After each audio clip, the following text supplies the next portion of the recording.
palavras, Alt R. Amém. Graças e paz a todos os vencedores em Cristo Jesus. Amém. Essa é mais uma semana que o Senhor nos abençoa com a Escola do Discípulo. Muito obrigado pela sua presença, é um prazer ter você aqui. Vamos orar para iniciar a nossa aula, o nosso estudo. Estamos estudando sobre a obra da salvação, afirmando que Jesus Cristo é o caminho, a verdade e a vida. Vamos orar. Amém? Pai, muito obrigado, Senhor, por esta noite, muito obrigado por esta aula, Pai, por esse encontro. Traz, Senhor, conhecimento aos nossos corações, ó Deus, agrega conhecimento aos nossos corações para que nós possamos te servir melhor, ó Pai. Muito obrigado pela tua graça, pelo teu favor, muito obrigado pela tua presença em nós e através de nós. Eu te agradeço, nós te agradecemos, em nome de Jesus. Amém e amém. Graças a Deus. Graças a Deus. Então, o nosso tema das nossas aulas tem sido a obra da salvação. Estamos afirmando que Jesus Cristo é o caminho, a verdade e a vida. E o nosso tema de hoje, nós vamos falar sobre salvação e livre-arbítrio. Salvação e livre-arbítrio. Por isso eu quero convidar você a abrir a sua Bíblia. Nós vamos ler primeiro o texto, vamos começar lendo o texto que está em João, no Evangelho de João, no capítulo de número 3, do verso 14 até o verso 21. Deixa eu só aumentar o meu volume aqui para poder ouvir o pessoal chegando. Amém. Aqui. Pronto. Ok.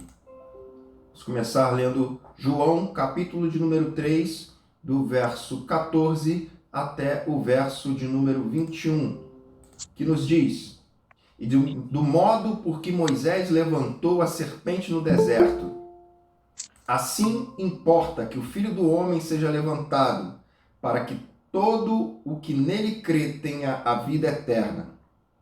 Porque Deus amou ao mundo de tal maneira que deu o seu Filho unigênito, para que todo o que nele crê não pereça, mas tenha a vida eterna. Porquanto Deus enviou o seu Filho ao mundo, não para que julgasse o mundo, mas para que o mundo fosse salvo por ele. Quem nele crê não é julgado. O que não crê já está julgado, porquanto não crê no nome do unigênito Filho de Deus. E o julgamento é este, que a luz veio ao mundo, e os homens amaram mais as trevas do que a luz, porque as suas obras eram más. Pois todo aquele que pratica o mal aborrece a luz, e não se chega para a luz, a fim de não serem arguidas as suas obras.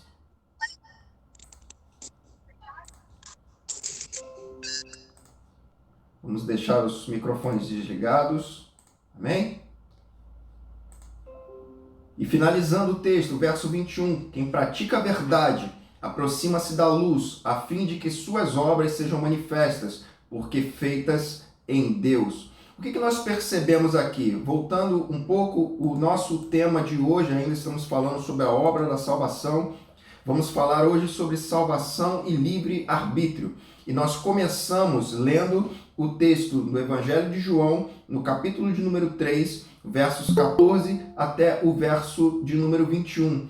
E o que nós percebemos aqui já nesses textos? Você que está aí com a sua Bíblia também, do lado aí do seu celular, do lado do seu computador, o que você vai perceber? O que nós percebemos aqui já no texto de João, capítulo 3, do verso 14 até o verso 21? Nós percebemos que existem escolhas e consequências das escolhas. Amém? Existem escolhas e existem consequências das escolhas. Vamos perceber aqui, por exemplo, o verso de número 14. Do modo por que Moisés levantou a serpente no deserto, assim importa que o Filho do Homem seja levantado. E aí vem a parte B do texto. Para que todo o que nele crê tenha a vida eterna. Então é preciso escolher crer. Porque Deus amou o mundo de tal maneira que deu o seu Filho unigênito. Para quê? Para que todo o que nele crê escolha, consequência, não pereça, para que todo que nele crê não pereça, mas tenha a vida eterna. Mais uma vez, escolha e consequência. Seguindo no texto, porquanto Deus enviou o seu Filho ao mundo, não para que julgasse o mundo, mas para que o mundo fosse salvo por ele. Quem nele crê não é julgado. O que não crê já está julgado. Mais uma vez, escolha. Qual é a escolha? Qual é a oportunidade de escolha? Crer. Qual é a consequência de se crer? Não ser julgado ou não ser condenado, na versão Almeida Revista e Corrigida. E qual é a escolha? Qual é a consequência da escolha de não crer? Já está julgado ou já está condenado, porquanto não crê no unigênito Filho de Deus. E a condenação é esta, o julgamento é este, que a luz veio ao mundo, e os homens amaram mais as trevas do que a luz, porque as suas obras eram más. Seguindo ainda o texto, pois todo aquele que pratica o mal, e esse praticar o mal, escolha, aborrece a luz, consequência, e não se chega para a luz, a fim de que não sejam descobertas as suas obras, ou não sejam questionadas as suas obras, as suas práticas. Porém, quem pratica a verdade, escolha, praticar a verdade, consequência, aproximar-se da luz, a fim de que suas obras sejam manifestas, porque foram feitas em Deus. Amém? Então, salvação e livre-arbítrio. Vamos começar exemplificando aqui o que significa livre-arbítrio. O que é o livre-arbítrio? Livre-arbítrio, ele significa a tomada de decisão humana para a salvação conquistada por Jesus na cruz do Calvário.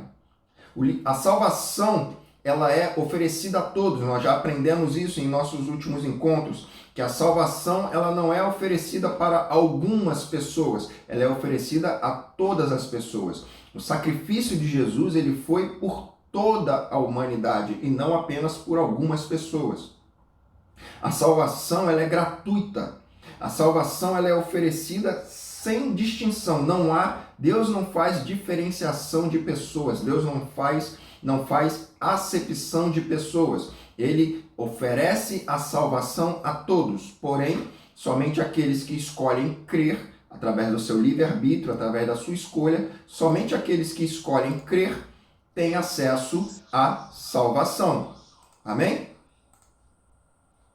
Até aqui, ok? Estamos lembrando aí das últimas aulas, até aqui estamos bem. Amém?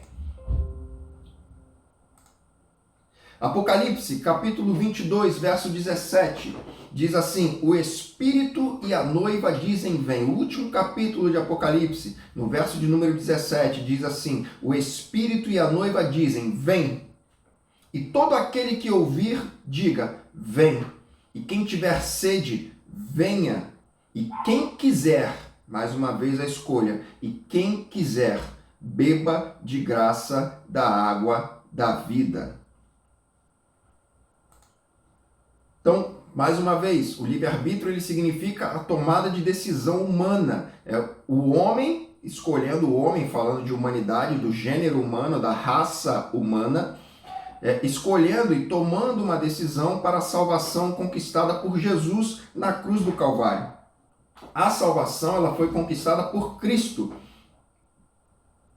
na cruz do Calvário. Porém, a escolha, a tomada de decisão, ela é humana. E o livre-arbítrio é uma escolha pessoal, é uma escolha livre, é uma escolha intransferível. Ou seja, somente eu posso tomar a decisão de escolher a Cristo, de aceitar a Cristo como meu Senhor e Salvador. E assim crer e assim ser alcançado pela graça através do dom da fé que é dado por Deus e, consequência disso, ser salvo, me tornar um salvo em Cristo Jesus. Amém? Todos os que aceitam a salvação, todos os que aceitam a graça de Deus serão salvos e predestinados à vida eterna, pois Ele quer que todos sejam salvos. É o que diz na segunda carta de Pedro, no capítulo de número 2, no verso de número 19. Já os Salmos de número 25, no verso de número 12, nos diz o seguinte: quem é o homem que deve temer ao Senhor? Pois Ele o instruirá no caminho que deve seguir. Então nós aprendemos segundo a palavra de Deus, entendemos segundo a palavra de Deus e a revelação do seu Espírito, que o homem que escolhe temer ao Senhor, ele é instruído por Deus pelo caminho, no caminho em que ele deve seguir. Amém? Pois o projeto primário, o projeto inicial de Deus e o projeto principal de Deus foi salvar a humanidade. Quando o homem se afasta, nós vimos isso, aprendendo isso lá em Gênesis, no capítulo de número 3, que o projeto primário de Deus foi salvar a humanidade. Porém, de acordo com a soberania de Deus, Deus nos concedeu o livre-arbítrio, a capacidade de escolha, a liberdade para escolhermos, amém? A liberdade para que nós possamos escolher. Então,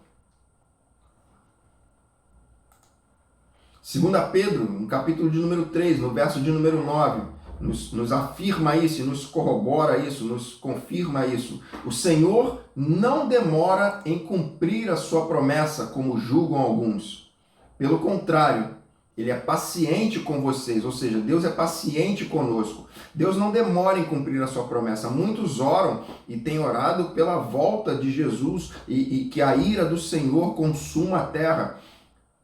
Mas não quer dizer, Pedro está dizendo aqui, não, o Senhor não demora em cumprir a sua promessa. Quantas vezes vocês já ouviram, nós já ouvimos, mas há tantos anos que eu ouço dizer que Jesus está voltando, e Ele está voltando, e isso é uma verdade, porque Ele vem buscar a sua igreja, amém? Glória a Deus. Mas Pedro nos afirma que o Senhor não demora em cumprir a sua promessa, como julgam alguns. Pelo contrário, Ele é paciente com vocês, Ele é paciente conosco, porque Ele não quer que ninguém morra, Ele não quer que ninguém pereça, mas que todos cheguem ao arrependimento. Amém? Se você puder, como eu tenho dito em todas as aulas, mantenha seu celular na mão, Bíblia no lado, caderninho e caneta do outro lado, para que você possa anotar os textos. São muitos textos, e lembrando que nós temos uma hora, apenas uma hora, então é preciso correr, é preciso ser muito ágil para que a gente possa passar todo o conteúdo, que está longe de ser o conteúdo completo sobre o assunto, mas nos dá uma introdução, dá a nós uma introdução do estudo da salvação, da soteriologia, o estudo da salvação, a obra da salvação, onde Jesus é o centro, onde Jesus é o caminho, a verdade e a vida. Amém? Quais são as origens? Tudo isso que a gente vem falando, tudo isso que eu venho falando sobre a salvação, esse modo de pensar que bate com o modo da teologia, o entendimento e o pensamento da teologia pentecostal, tem algumas origens, alguns pensadores que introduziram essa linha de raciocínio dentro da igreja. As origens desse modo de pensar a soteriologia, elas vêm professada pelos pentecostais. Os pentecostais, eles seguem essa linha de estudo da salvação, e ela tem a sua origem em Jacó Armínio, que viveu de 1560 a 1609, também em John Wesley, também foi explicada depois por John Wesley, foi explicada depois por John Wesley, que viveu de 1703 a 1791, e também por John William Fletcher, que viveu de 1729 a 1785. Esses são alguns dos pensadores da teologia da salvação, do estudo da salvação, a soteriologia. Okay? A doutrina calvinista, ela é rejeitada por esses pensadores, ela é rejeitada por esses homens e que introduziram o pensamento da soteriologia desta forma, porque ela se torna incompatível, pela sua incompatibilidade com a teologia pentecostal. Especialmente, aqui eu trago a vocês um quadro que faz o confronto, o quadro verde se confronta com o quadro azul. Do lado verde nós temos o pensamento calvinista e do lado azul nós temos o pensamento arminiano. Nós falamos sobre isso na semana passada no nosso módulo de um pouco de teologia. Nós falamos, eu fiz uma introdução sobre o calvinismo e o arminianismo. Aqueles que durante a semana deram uma pesquisada aí sobre o que é o calvinismo e quais são os pontos do calvinismo e quais são os pontos do arminianismo, que se interessaram pelo assunto, já estão bem situados aqui. Mas principalmente, onde é que se confrontam essas ideias? Onde é que se confrontam esses pensamentos? O calvinismo, para começar, o pensamento calvinista, ele é cessacionista. O que significa cessacionista? Significa que cessa, que se encerra. O que os calvinistas, a doutrina calvinista, não os calvinistas, a doutrina calvinista, ela afirma que o derramar do Espírito Santo, ele foi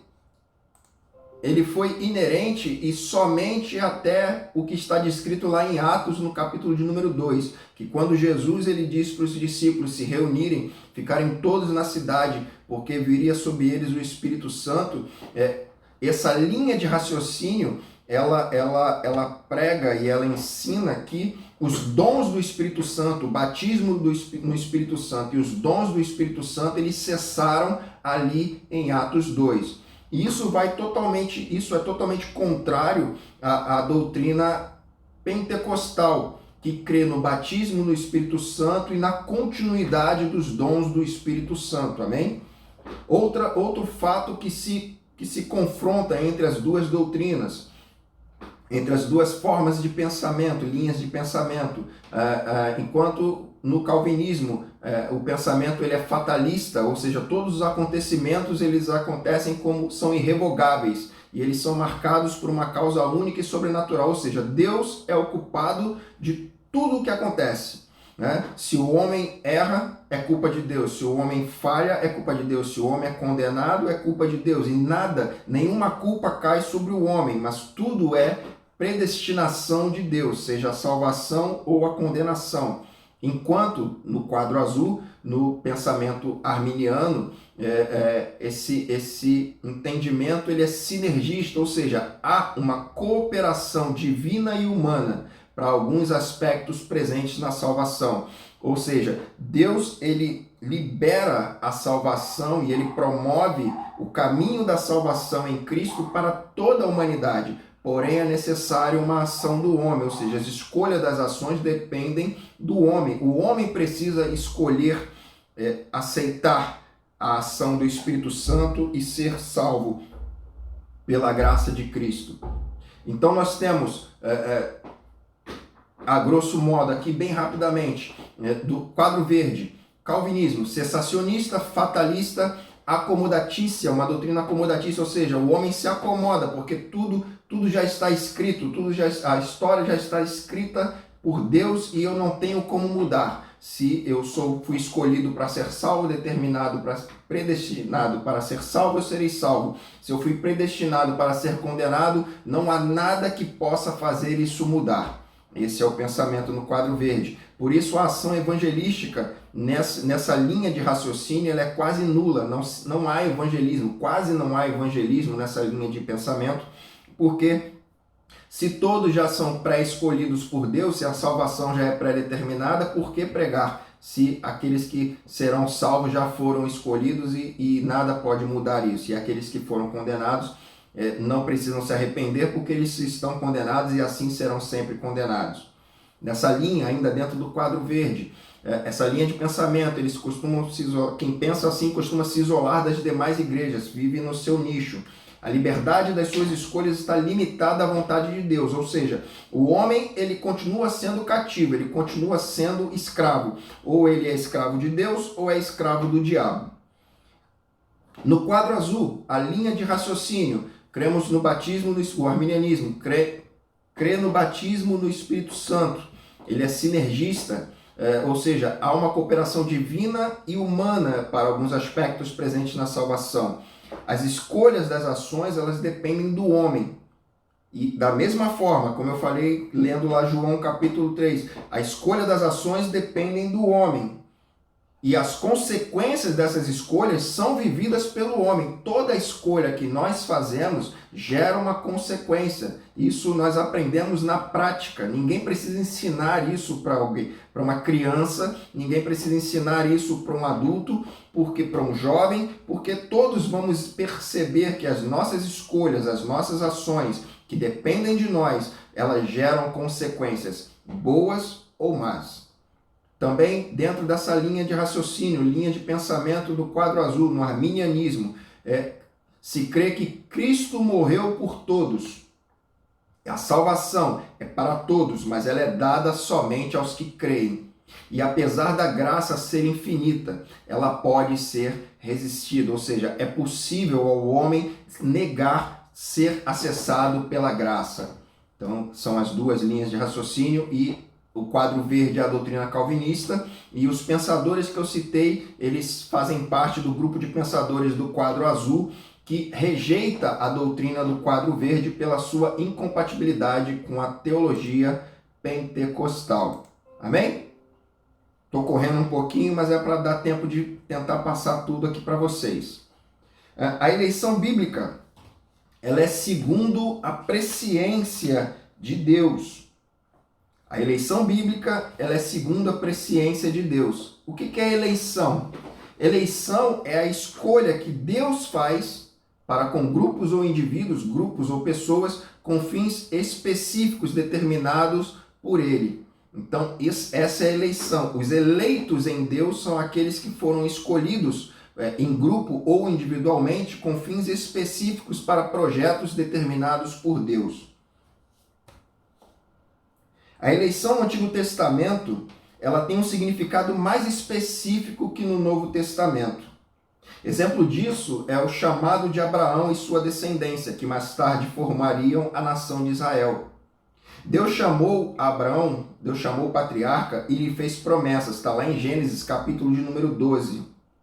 Porém, foi de forma livre e espontânea que o amigo de Deus, o chamado amigo de Deus, ele respondeu positivamente ao chamado. Nós devemos entender que Deus chama Abraão e faz promessas a Abraão. Porém, foi Abraão quem escolheu aceitar e obedecer aquilo que Deus havia dito, a responder positivamente o chamado de Deus. Entretanto, diante dele, e podemos entender isso, que havia a possibilidade de Abraão dizer, não, eu estou muito bem aqui na minha terra, eu estou muito bem aqui na casa de meus pais, e eu tenho a minha esposa e eu vou ficar por aqui. Mas não, Abraão resolveu obedecer. Nesse sentido, é importante ressaltar que a eleição de Israel, ela é específica e pontual. Vamos ler rapidamente Isaías, capítulo de número 51, no verso de número 2. Ele vai nos dizer o seguinte: olhai para Abraão, o vosso pai, e para Sara, que vos deu a luz, porque sendo ele só, eu o chamei, e o abençoei, e o multipliquei. Ou seja, Deus chamou a Abraão, mas a escolha de obedecer e de seguir o caminho por onde Deus havia traçado foi de Abraão. Deus tinha um propósito. E o propósito maior de Deus era enviar o Salvador ao mundo por intermédio da nação judaica. Por ser pontual, específica e coletiva, a eleição de Israel ela não pode ser usada como base para fundamentar a salvação individual do crente, nem mesmo a salvação dos judeus, porque essa salvação também depende de Jesus. No sentido de Deus decretar a vida eterna para uns e a eterna danação para outros. Não, a salvação ela foi oferecida a todos, sendo judeus ou não judeus. O que importava é que esse direcionamento, que daquele povo sairia o Salvador. Mas esse Salvador e essa salvação abrange toda a humanidade. Amém? Além do mais, por meio do livre-arbítrio, por meio da liberdade de escolha que Deus deu a Israel, a nação chegou a perder algumas bênçãos prometidas, porque se rebelou contra o Senhor e desobedeceu a sua ordem. Eu tenho certeza que muitos de vocês vão lembrar de vários episódios onde o povo de Israel ele peca contra o Senhor e ele perde, e ele desobedece e ele sofre uma série de problemas, uma série de consequências devido à sua desobediência. Segundo o que nos escreve o apóstolo Paulo, Isso nos serve de exemplo a fim de não repetirmos os mesmos erros do povo de Deus no Antigo Testamento. A eleição divina é o ato pelo qual Deus chama os pecadores. Então, a eleição para a salvação, quando falamos de eleição divina, ela é o ato pelo qual Deus chama os pecadores à salvação em Cristo. E através dessa salvação, Deus nos torna santos, como está descrito em Romanos, no capítulo de número 8, do verso 26 ao verso 39. Essa eleição ela é proclamada por meio da pregação do Evangelho, porque Deus ele deseja que todos sejam salvos. E por isso nós temos a missão, a igreja tem a missão de pregar o Evangelho a toda criatura, amém? Por isso faz parte do nosso trabalho, é nosso dever pregar o Evangelho a toda criatura, porque a salvação ela foi liberada para todos, mas é preciso crer, é preciso se arrepender, é preciso confessar a Jesus como Senhor e Salvador, é preciso ser batizado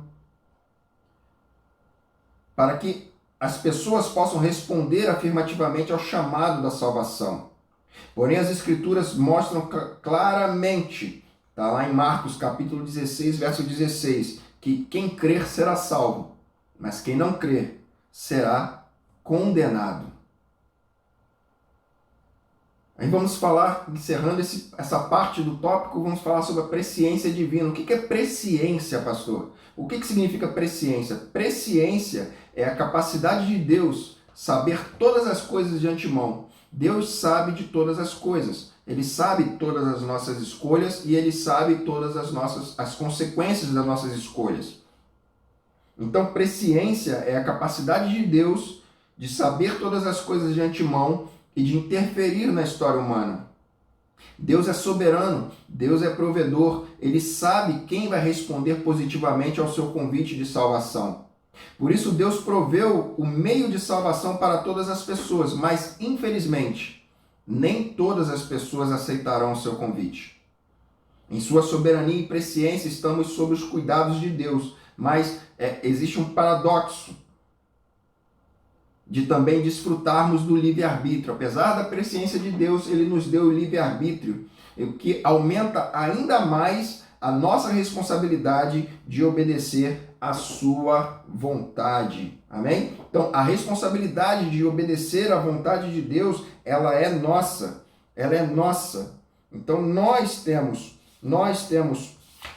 a obrigação, nós temos o dever de obedecer a vontade de Deus, de usar a nossa liberdade em Cristo Jesus para obedecer à vontade de Deus. Então, podemos afirmar, diante de tudo isso que eu falei, que o livre-arbítrio ele é a possibilidade do homem fazer escolhas e tomar decisões que afetam o seu destino eterno. O livre-arbítrio está nas suas mãos, está nas nossas mãos.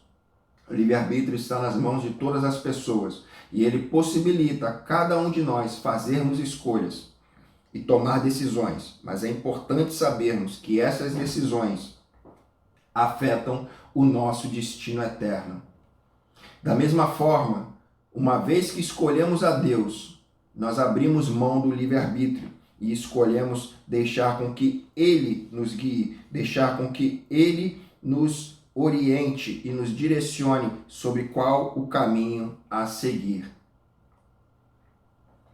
Voltando aos pontos centrais do arminianismo, já que afirmamos aqui que o arminianismo ele combate o calvinismo, existem alguns pontos centrais que nós precisamos entender e você vai perceber ao longo desde a última aula, você vai perceber que vários dos pontos aqui afirmados fazem parte do pensamento cristão, fazem parte do pensamento pentecostal, fazem parte da linha de pregação e doutrina de várias denominações e várias linhas de denominação cristãs evangélicas. Pontos centrais do arminianismo e também de algumas linhas do catolicismo.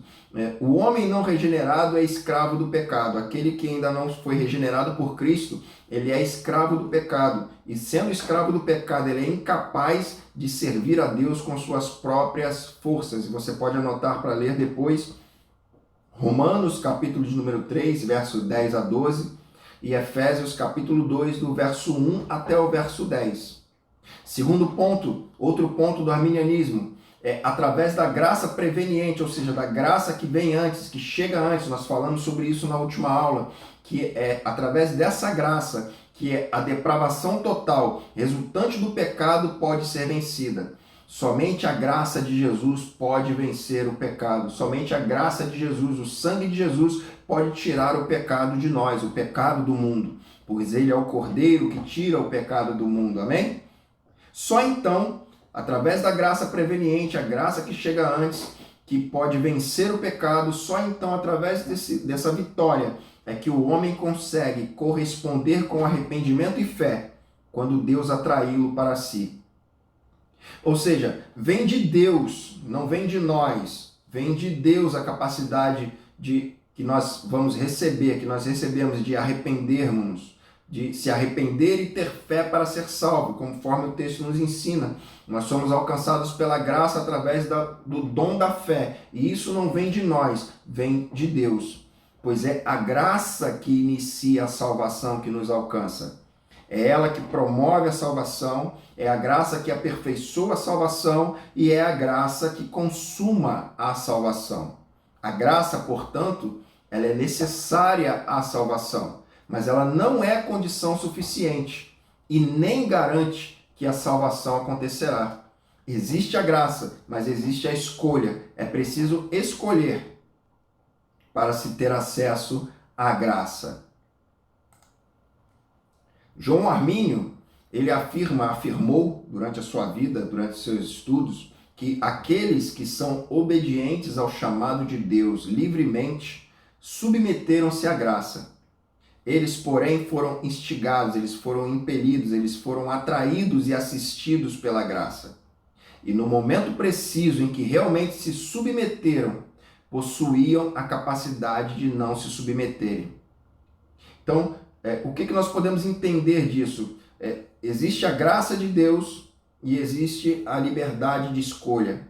Ainda que o Espírito Santo seja o Espírito Santo que convença o homem do pecado e do juízo, o homem continua tendo a capacidade de não se submeter à ação do Espírito Santo. O homem continua tendo a capacidade de resistir à graça. Infelizmente, esse livre-arbítrio, essa liberdade de escolha, tem sido usado por um sem número de pessoas que não se submetem à ação do Espírito Santo, que não se submetem à ação da graça de Deus e resistem à graça de Deus e acabam por se afastar dos caminhos do Senhor, se afastar da caminhada do Evangelho, se afastar da graça e do favor de Deus.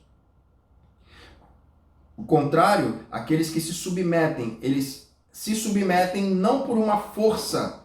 Deus não nos força a aceitá-lo, mas Ele nos ama e oferece a sua graça, que é imerecida. E apesar da nossa capacidade de poder resistir, nós escolhemos aceitar o amor e a salvação de Deus em nossas vidas, porque entendemos que nós não somos merecedores, mas ainda assim a graça do Senhor nos alcança em nome de Jesus. Amém? Ou seja, a graça, ela nos capacita a submetermos a Cristo. É a graça que nos capacita, que nos dá a força suficiente para que nós possamos deixar com que Cristo ordene sobre nós, reine sobre nós. E isso é maravilhoso. A eleição divina, a eleição ela é uma escolha soberana de Deus. Efésios, no capítulo de número 1, no verso de número 5 até o verso de número 9, nos diz que Ele nos predestinou para a adoção por Jesus Cristo, para si mesmo, segundo o beneplácito da sua vontade, para o louvor e glória da sua graça, pela qual nos fez agradáveis a si no amado, em quem temos a redenção pelo seu sangue e a remissão das ofensas, segundo as riquezas da sua graça, que Ele tornou abundante para conosco em toda a sabedoria e prudência, descobrindo-nos o mistério da sua vontade, segundo o seu beneplácito, que propusera em si mesmo. E o verso 10, de congregar em Cristo, de tornar a congregar em Cristo todas as coisas, na dispensação da plenitude dos tempos, tanto as que estão nos céus como as que estão na terra. E essa eleição soberana de Deus, ela tem como objeto do seu amor todos os seres humanos. E primeira carta a Timóteo, no capítulo 2, do verso 3 e 4, vai nos confirmar isso. Ou seja, não é uma obra que leva em conta o mérito humano, mas é feito exclusivamente em Cristo. Em Jesus, Deus nos elegeu com propósitos específicos para pertencermos a Cristo. Em Jesus, Deus nos elege com propósitos específicos de sermos a imagem e semelhança do seu Filho Jesus, para a santidade, para a liberdade, para a paz, para o sofrimento também e para a glória. A valorização inconsequente à soberania de Deus no tocante à salvação leva a pessoa a crer que a sua conduta e procedimento nada tem a ver com a salvação. Por outro lado, a valorização inconsequente ao livre-arbítrio do homem conduz ao engano de uma salvação dependente de obras, conduta e obediência humanas. É o que diz Gilberto lá em 2008. Né? A escolha humana e a graça comum, ela é estendida a todos os seres humanos, abrindo-lhes a oportunidade para crerem no Evangelho. E isso descarta, pessoal, a possibilidade da eleição ser uma ação fatalista de Deus. O que é o fatalismo? O que significa fatalismo? Fatalismo são acontecimentos que operam independentemente da nossa vontade. Então, aquilo que acontece independente da nossa vontade e que nós não podemos escapar, isso é o fatalismo. Ora, a eleição de Deus, ela não é destinada somente a alguns indivíduos. Nós não podemos crer que a eleição de Deus ela é para apenas algumas pessoas. Alguns serão eleitos e outros serão condenados. E não importa o que fizerem, já estarão condenados. Isso não pode ser tomado como verdade. Isso vai contra a natureza amorosa e a misericórdia de Deus. Por isso, indistintamente, Ele dá a oportunidade a todos para que se salvem. Porque Deus não faz acepção de pessoas. Ou seja, o que diz lá em Atos capítulo 10, verso 34. Deus não faz escolha de pessoas, Ele não faz acepção, Ele não diferencia pessoas. Amém? Ele não diferencia. Sempre há a possibilidade da escolha humana. Por isso há vários textos bíblicos para falar sobre isso. E dentro dessa eleição divina, a Bíblia afirma a predestinação e o livre-arbítrio em relação à salvação.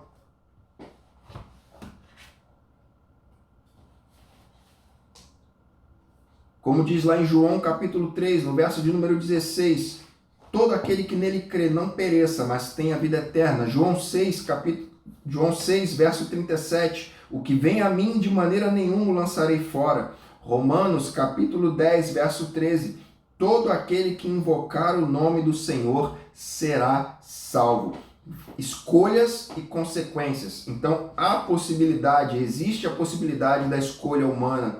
Existe sempre a possibilidade. Deus não criou robozinhos, Deus não criou robôs já totalmente controlados, 100% controlados. A escolha é sua e sempre foi sua. A escolha é da pessoa, é do homem. O nosso Deus, Ele deseja que todo ser humano, de forma espontânea e livre, o ame de todo o coração e mente. Essa é a vontade de Deus. Que todo ser humano o ame de todo o coração e espontaneamente. Amém? Deixa eu ver vocês aqui, deixa eu dar uma olhada em vocês. Tá todo mundo aí. Amém. Estão comigo? Amém. Vamos lá, vamos continuar correndo. Então,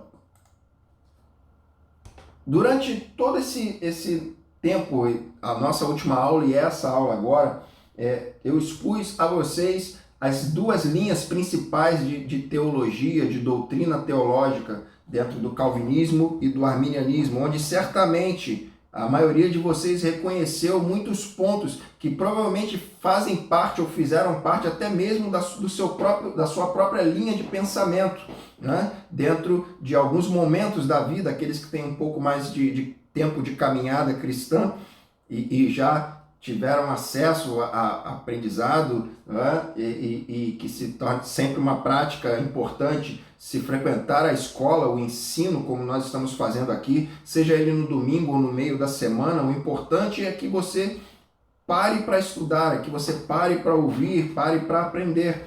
E certamente muitos de vocês reconheceram algumas linhas de pensamento e talvez até façam várias das afirmações que foram passadas e expostas aqui, tanto na aula passada quanto nessa aula. Falamos muito sobre arminianismo e calvinismo. Mas é importante entendermos uma coisa, gente. Aí vamos falar um pouco de teologia nesses últimos 15 minutos. Nem tudo pode ser explicado racionalmente. Nós vamos perceber que nós estamos falando sobre a salvação e nós cremos, e o ponto central da salvação é Jesus, amém? E a graça de Cristo, a graça de Deus, para que se cumpra o plano original de Deus de nos trazer de volta a sua presença, de nos livrar, nos retirar do pecado, da nossa destituição da glória de Deus e colocar de volta em nós a glória de Deus, que nós não merecemos a graça que nos é dada e que nada que nós fizermos, nenhuma obra que nós fizermos poderia pagar aquilo que Cristo fez em sacrifício por nós na cruz, e que o amor nos constrange, o amor de Cristo nos constrange para que nós possamos mudar e sermos santificados através da sua graça, mas nem tudo pode ser explicado racionalmente. Exemplo, se Deus sabe de todas as coisas, então Ele conhece as minhas escolhas. Se Ele conhece as minhas escolhas, isso já não é uma predestinação? Não, porque a escolha é sua. Ele sabe o que você vai escolher, mas a escolha é sempre sua. Então, nem tudo pode ser explicado racionalmente. E é saudável para a teologia. O que é teologia, gente? Vamos relembrar. Teologia é o estudo de Deus, é o estudo da fé cristã. É saudável para a teologia e saudável para a fé cristã que alguns temas eles permaneçam assim entre polos, né? entre pensamentos diferentes, e essa discussão. Isso não quer dizer que eu e você devamos desmerecer quem pensa diferente, mas é importante que o pensamento diferente nos traga a reflexão, porque nem tudo o que diz respeito a Deus pode ser explicado. Tem uma canção que diz que ninguém explica a Deus, porque se alguém conseguisse explicar a Deus, por mais que se estude Deus, se alguém conseguisse explicar a Deus, ele deixaria de ser Deus. Quando nós começamos a pensar em Deus no nível humano, no nível do homem, várias coisas podem ficar meio que sem respostas, podem parecer não fazer sentido, e não devem fazer sentido mesmo, porque algumas coisas divinas elas são paradoxais, ou seja, elas parecem estar em confronto uma com a outra, mas na verdade elas estão no nível de Deus, elas transcendem a nossa lógica humana, é uma característica divina isso. E montar pode ser perigoso. Montar um quebra-cabeça divino com alguns textos bíblicos pode nos levar a forçar o texto a dizer o que ele não diz. Assim, é importante que eu afirme a vocês que nós devemos aprender a tolerar quem pensa de forma diferente. Nós somos cristãos da linha evangélica, né? Pregamos o evangelho e cremos no batismo no Espírito Santo, cremos nos dons, cremos em Jesus Cristo, o Jesus Cristo que se fez, o verbo que se fez carne e habitou entre nós, se entregou na cruz, derramou o seu sangue e ressuscitou ao terceiro dia para ser o nosso Senhor, que se humilhou a si mesmo, assumindo a forma de servo, de homem, em figura humana, foi obediente até a morte de cruz, ressuscitando ao terceiro dia, e subiu aos céus, nos deixando uma missão de pregarmos o evangelho a toda criatura, de sair por esse mundo em missões, pregando o evangelho a toda criatura. Está preparando lugar para nós e voltará um dia entre as nuvens para buscar a sua igreja e depois estabelecer o julgamento e o juízo sobre a terra. Então, é importante, dentro dessa linha, da nossa linha, nós temos várias linhas de pensamento, são várias denominações, várias igrejas, várias formas de pensar, algumas com um pensamento mais voltado para uma linha, outros com um pensamento mais voltado para outra linha, mas é importante que aprendamos a tolerar quem pensa diferente de nós. Exemplo, uns creem nos dons do Espírito Santo, outros creem que os dons do Espírito ficaram lá em Atos 2 e ali encerrou os dons do Espírito. E cada linha de pensamento e cada time, ele vai se cercar de textos bíblicos para confirmar, forçar as suas afirmações. É importante, como cristãos, nós devemos lembrar que o segundo maior mandamento é amar ao próximo como a nós mesmos. Você não precisa aceitar o que a outra pessoa diz, você precisa amá-la. Isso é um fato, isso é muito importante que seja afirmado. Então, para fechar esse nosso estudo, para você que está anotando aí, eu vou colocar aqui para vocês alguns quadros comparativos entre 3 principais correntes da doutrina de salvação, quanto a vários temas, e apresentar dentro dessas tabelas, desses quadros, o que há de divergente, o que há de conflito entre eles. E você vai reconhecer várias linhas de pregação aqui, várias linhas de ensino dentro desses quadros. Por que 3, pastor? Até agora você falou do calvinismo e falou do arminianismo. Então tem um terceiro, na verdade existem várias linhas, existem vários pensadores dentro da teologia com vários pensamentos conflitantes a respeito de N temas que dizem respeito à doutrina da salvação ou à soteriologia. Mas aqui nós vamos ficar com 3 para encerrar o nosso estudo de hoje. Nós vamos ficar com 3, tá? E vamos passar por esses 3. Então, dentro do nosso capítulo aqui de um pouco de teologia, eu vou trazer 3 linhas de raciocínio, 3 linhas de pensamento a vocês. O primeiro é o pelagianismo, o segundo é o arminianismo e o terceiro é o calvinismo. Então, vamos ver o que eles têm em comum ou o que eles têm em conflito. Sobre o tema pecado original, o pelagianismo afirma que todos são inocentes. Já o arminianismo, ele vai ensinar que foi herdada, que nós herdamos a natureza caída de Adão e que a culpa, ela é individual. Todos pecaram e a culpa é individualmente distribuída a todos. Já o calvinismo ensina que herdada a natureza caída, foi herdada a natureza caída pelo homem e a culpa de Adão caiu sobre toda a humanidade. Quanto ao tema depravação, ou seja, destituição e a entrega do homem já desde nascido ao pecado, a ser sujeito ao pecado e atingido pelo preço do pecado cometido lá por Adão. O pelagianismo diz que ele é parcial, já o arminianismo diz que ele é total. O que, nesse ponto, ele concorda com o calvinismo, que também afirma que a depravação é total. Todos pecaram e destituídos foram da glória de Deus. Quanto à eleição divina, a eleição de Deus aos eleitos, o pelagianismo ele diz que a eleição é condicional, ou seja, ela depende totalmente da vontade humana. Já o arminianismo, ele diz que a eleição ela é condicional, mas leva em conta a fé ou a incredulidade, o aceitar ou o negar. E por fim, o calvinismo diz que a eleição ela é incondicional, ou seja, os eleitos por Deus, eles já nascem eleitos para a salvação ou para a condenação, e nada do que eles façam ao longo da sua vida pode mudar isso. Quanto ao tema conversão, o pelagianismo diz que a conversão cabe unicamente ao ser humano seguir o exemplo de Cristo.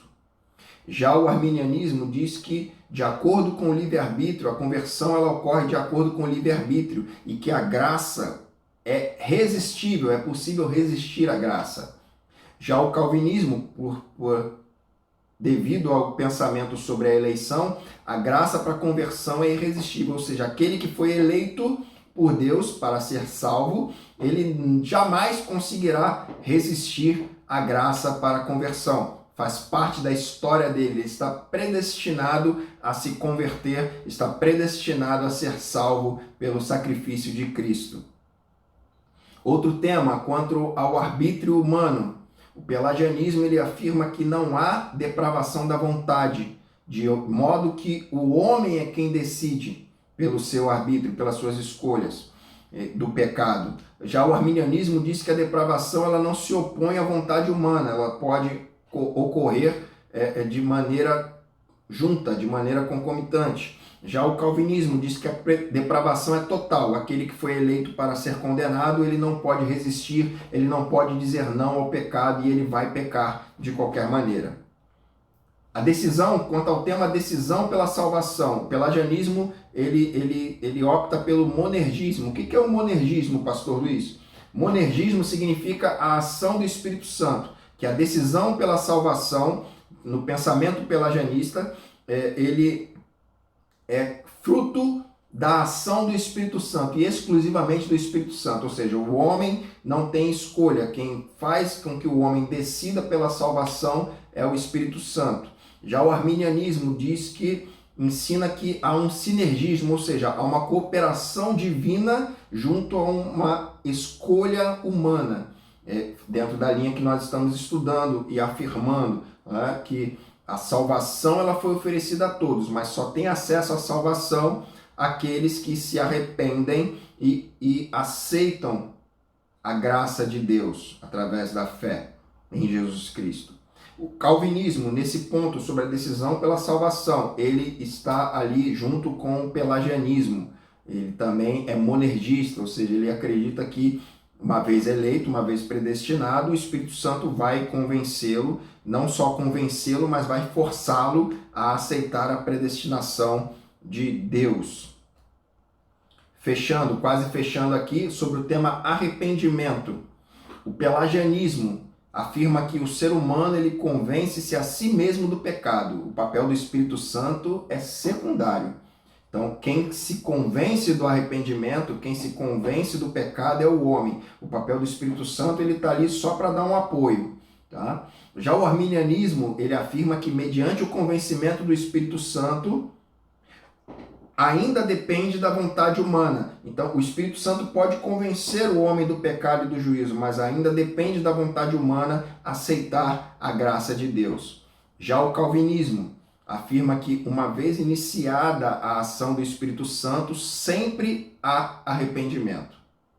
Sobre a expiação, ou seja, sobre o tema expiação, ou seja, sobre o tema sacrifício para alcançar os escolhidos, para alcançar. O pelagianismo afirma que a expiação, a libertação dos pecados é ilimitada. O arminianismo também diz que é ilimitada. Já o calvinismo afirma que a expiação, a salvação em si, ela é limitada, o preço pago, ele é limitado somente aos escolhidos. Ou seja, o sacrifício de Cristo não alcança a todos, não alcançaria a todos, mas alcançaria somente os escolhidos. Sobre o tema justificação, pelagianismo afirma que é possível para todos desde que creiam. Então, desde que eu creia, eu posso ser justificado.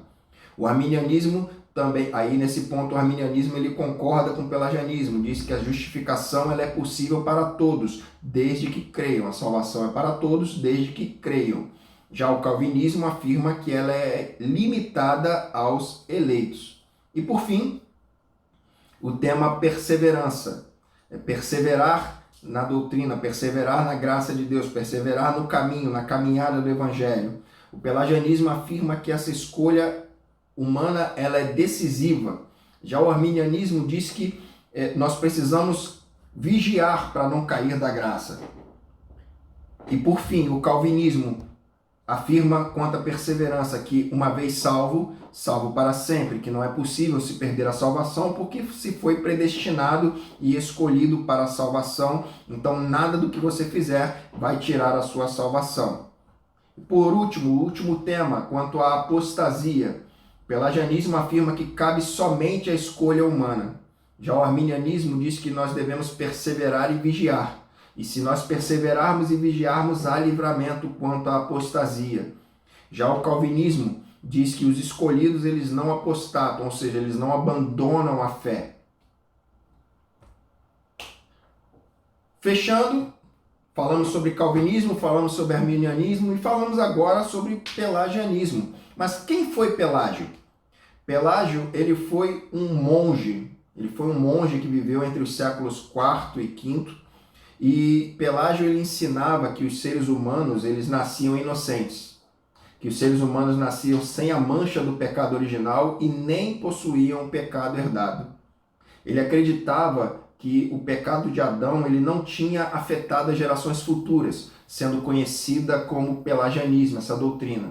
A sua doutrina afirmava ainda que o pecado de Adão agrediu somente a ele e não toda a raça humana. Ainda afirmava que as crianças recém-nascidas elas estão no mesmo estado que Adão antes da queda, ou seja, sem pecado. Que toda a raça humana não morre por causa do pecado de Adão e também que não irá ressuscitar por causa da ressurreição de Cristo. E também afirma, essa doutrina afirma também que a lei oferece, tanto quanto o evangelho, a entrada no reino dos céus, antes mesmo da vinda de Cristo. E que antes mesmo da vinda de Cristo já havia homens completamente sem pecado. Essas são algumas das afirmações das doutrinas que Pelágio criou, que fundaram, que se tornaram a doutrina do pelagianismo.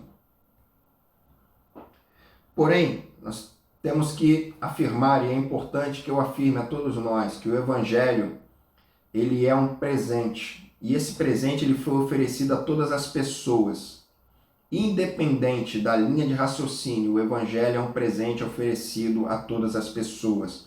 E ele é independente de méritos pessoais. Nada do que eu e você possamos fazer pode pagar o presente que foi dado a nós através de Jesus Cristo, o Filho de Deus.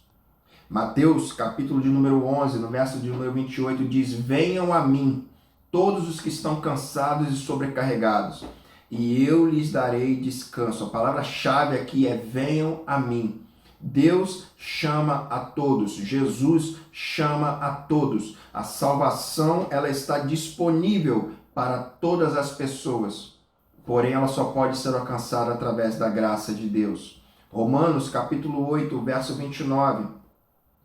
Pois aqueles que de antemão conheceu também os predestinou para serem conformes à imagem de seu Filho, a fim de que ele seja o primogênito entre muitos irmãos. Então nós podemos afirmar que Deus está chamando em Cristo a todos nós para nos predestinar para sermos conforme à imagem de seu Filho, cristãos, aqueles que os pés que levam o evangelho pela terra, os pés que amam ao seu próximo, que amam a Deus acima de todas as coisas, aqueles que zelam pela sua santidade e que são transformados pelo Espírito renovador e consolador do Espírito Santo em Cristo Jesus, para que ele seja o primogênito entre muitos irmãos.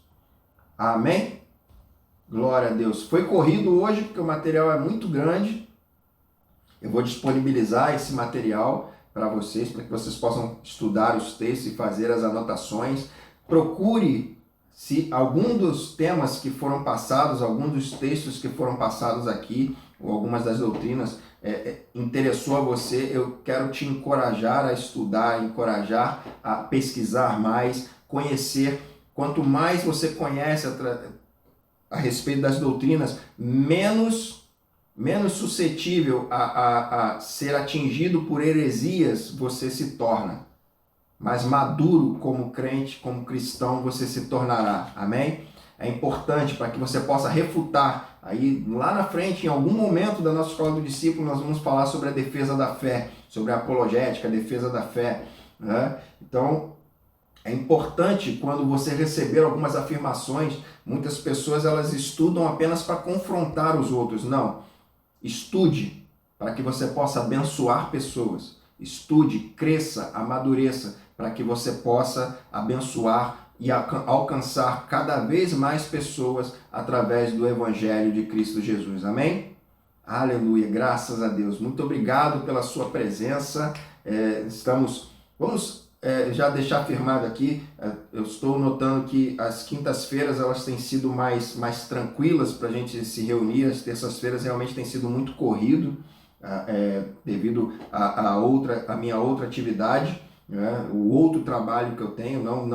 Eu não costumo dizer que eu trabalho em tal coisa e sou pastor. Não, eu tenho dois trabalhos, né? Eu tenho dois trabalhos. Eu tenho o trabalho pastoral e o trabalho secular, que acabam se confundindo e se misturando, porque eu sou uma pessoa só. Não tem o pastor e o funcionário, o pastor e o empresário. Não, é tudo a mesma coisa. É uma pessoa só, assim como você é uma pessoa só em Cristo Jesus e deve ser uma pessoa só em Cristo, amém? Você deve ser o mesmo no seu trabalho, na sua escola, na sua faculdade, na sua igreja, na sua casa, no meio da sua família. Você deve ser a mesma pessoa. Seja a nossa palavra se ensina ou não, e o que passa disso é procedência maligna. Então, estude, aprenda, evolua para que você possa abençoar e ensinar e discipular cada vez mais pessoas. Amém? Aleluia. Pai querido, vamos orar. Pai querido, muito obrigado, Senhor, por esta aula, por esse nosso encontro da Escola do Discípulo. Abençoa, Senhor, esta palavra, essa mensagem em nossos corações.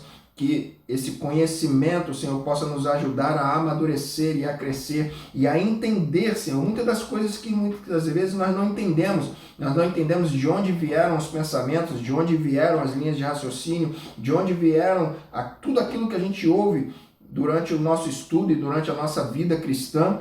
E agora nós começamos a entender o alcance da tua salvação e como o homem tenta entender a salvação que você dispõe a todos. Mas o que nós mais queremos, ó Deus, é te agradecer pela tua graça, que é favor imerecido, pela tua misericórdia e pelo amor que você tem por nós, a ponto de entregar o teu Filho Jesus a cada um de nós.